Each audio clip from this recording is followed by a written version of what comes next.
காணொலி ரொம்ப வைரல் ஆயிட்டு இருக்கு இந்த திருவொற்றியூர்ல. அதுல இன்னொரு காணொலி இன்னொரு காணொலியும் வைரல் ஆச்சு. அதை அன்றைய தினம் திருக்கோயிலுக்கு செல்லுகின்ற பொழுது 6 மணிக்கு நிறைய சொல்லிட்டோம்பா. உறுதியான கேள்வியா இருக்கட்டும். காணொலி ரொம்ப வைரல் ஆயிட்டு இருக்கு இந்த திருவொற்றியூர்ல. அதுல இன்னொரு காணொலியும் வைரல் ஆச்சு. அதை பத்தியும் பேசுங்க. எல்லாருக்கும் தீப தரிசனம் காட்டினா இல்ல செய்கைகள் எப்பொழுதுமே எப்படி வேண்டுமானாலும் திரித்து கூறப்படலாம். அன்றைய தினம் திருக்கோயிலுக்கு செல்லுகின்ற பொழுது 6 மணிக்குத்தான் அந்த கபாலம் திறந்தார்கள். மக்கள் முன்கூட்டியே கியூ வரிசையில் நின்று கொண்டிருந்தார்கள். நாங்கள் செல்லுகின்ற போது அதிக நேரம் நின்று கொண்டிருக்கிறோம் என்று கூறியவுடன் நான் அருகிலே சென்று கிட்டத்தட்ட 50,000 மக்கள் இன்றைக்கு மாத்திரம் வருகை தந்திருக்கின்றார்கள்.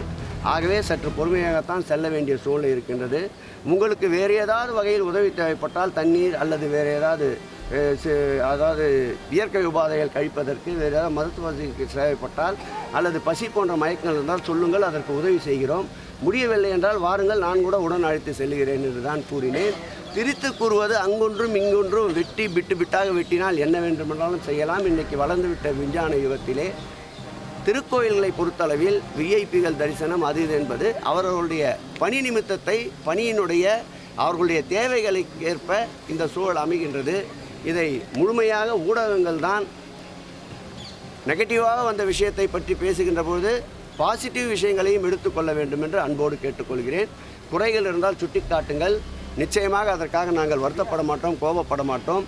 அந்த குறைகளை நிறைகள் ஆக்குவதற்குண்டான பணிகளை நாங்கள் மேற்கொள்வோம்.